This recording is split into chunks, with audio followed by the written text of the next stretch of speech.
us this morning. Now, the UK has seen a rise in stabbings, but could deadly knife attacks be predicted before they actually happen? That's the thought of Detective Inspector John Massey, who found a link between the stabbing locations that happened in one year and the incidents that happened the following year. It's after research was carried out alongside the University of Cambridge criminologists. The study found 67% of the killings had been in places where there had been at least one stabbing the previous year.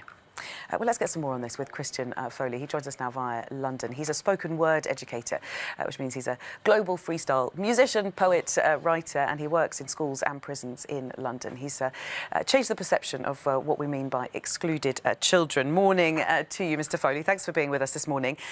Now, you've spoken about having children arrive in your classrooms bleeding from knife attacks. What do they say happened to them when they come in like this? And what do you say to them?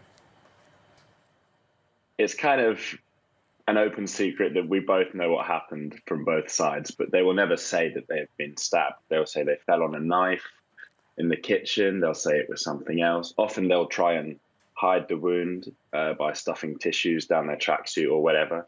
So as teachers now, we're having to become almost paramedics and then take them to hospital and stuff like that. And when we entered the profession initially, it wasn't to do those kind of things, but now that is becoming part of the role, as it is to become a counsellor or a social worker. So what do you think the biggest cause of this new knife crime epidemic, if you like, is? In a way, it's not a new knife crime epidemic. The media are portraying this as a sudden spike or an explosion in knife crime, where it's not. It's the accumulation of a long term of cutting youth services, and after about 10 years, this is always going to happen. This growing problem. It all comes down to, I mean, obviously it's multifaceted. There's so many factors, but all of those factors are united by one, which is poverty. Knife crime does not happen in areas of affluence. It happens in deprived areas. So if you could fix the poverty of the UK, that would be a start to preventing the knife crime. Now, your work helps children through music, through poetry. I just want to play a clip that we have of one of your performances. And if there is a God, then may they bless and you rest. P.S. I have two registers in my head, one for the living and one for the dead. I say your name, and I say your name again. No violence, just heart, the beat, flatline silence. He who taught me that we could never save him. For if we don't teach code breaking, what's the point of education? I mean, that image of a register for the living and dead is really very powerful. What kind of psychological toll does this take on the children that you're dealing with, and how does your work help? The toll it takes is massive, but often it's not delved into. A lot of children, particularly this is a predominantly masculine problem, and there's something that happens with boys growing up where they feel unable to articulate how they feel, or they feel that in doing so they're expressing a sign of weakness, and they're growing up in areas where you can't be vulnerable and you can't be weak, so people kind of keep this in. My work is finding a way for these children to be able to communicate, and I do that through the medium of music, where they feel it's a comfortable and safe space to come to my studio to be able to talk about what's happened. We're seeing children essentially suffering PTSD. They're essentially suffering the same kind of psychological conditions that you would if you came out of a war zone, because they're living under high adrenaline situations almost all of the time, to the point where prison is not a deterrent. Prison is actually a lot safer for them, and so they feel they go to prison for carrying a knife. That's acceptable because it would be a place of safety. And they carry knives not because they want to kill, generally speaking. They carry knives because they fear for their lives. And it's this whole climate of fear that has permeated, an entire city and an entire nation, really. Yeah. And these children are highly scared.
Now, how do you challenge stereotyping at work and in society? One man is challenging the narrative surrounding black men through his photography. Yeah, our next guest, Cephas Williams, has started a campaign to change that narrative for black men after seeing negative portrayals of his community in the media with pictures like that. Yeah, his photography series is called 56 Black Men. It aims to shine a light on the people doing positive work in the community, and he's with us now. Good to see you. Thanks very much for coming in. So tell us more about the work you do and how you're working with businesses to challenge these stereotypes. Cool, so we started the campaign last year. I launched it just a few days before Christmas. The day after Christmas, it went viral. Had over 300,000 impressions with a few images. And I said to you, kind of offset, you know, the hoodie is part of the artistic direction, and race plays a big part here. And my mission really was around the next generation and this idea that black boys growing up very rarely get to see themselves amplified in a positive light in the newspaper. And I say here, you know, show a black man one thing over and over and over and over again, and perhaps that's what he shall become. Yeah. You know, and how do we start to diversify this story? And so the response, you know, artistically was to do this portrait series, but the conversation is much broader than that. And that's what do you expect from businesses and business then to help in that sort of a project? What is their responsibility? It's a great question. So for me, I say in the programs and now, you know, talking to companies about doing, the negative portrayal of black men in the media almost puts black men at a disadvantage when it comes to conversations around the workplace. So whether it be black boys and black men growing up not feeling like they fit into the working environment, and on the flip side, you've got the corporate world and the working environment also having a particular perception about black men. So whether black men are wearing hoodies or not wearing hoodies, you know, there are, you know, microaggressions, underlying notions that, you know, people within corporate and the wider society carry. But Steve, it's just one thing. I mean, it wouldn't matter who's wearing a hoodie. Yeah. It by and large, if you take one or two famous names out of the equation, people don't turn up for business meetings in hoodies, do they? Sure. I mean, is there a danger that you're sort of conflating two things here? So it's interesting. So for me, it depends on which world you work in, right? Because I go to meetings sometimes in casual clothing, sometimes I don't, you know, and I know high net worth earner friends and, you know, people that run their own businesses that also go to meetings in casual clothing and don't. And I don't want people to get convoluted by the conversation of the hoodie or not the hoodie. The real conversation is about the skin colour and the fact that black men have been demonised almost for what would seem like my whole lifetime in the media. And, you know, the hoodie being the artistic piece, me understand that, you know, once I presented it in this way, I wouldn't have to explain much. And the story in the piece resonated. Now, to answer your question about how organisations can get involved, the programme we're doing is coined as what I call an experience exchange piece. And how do we actually start to help black men and black boys actually appreciate that they're good enough?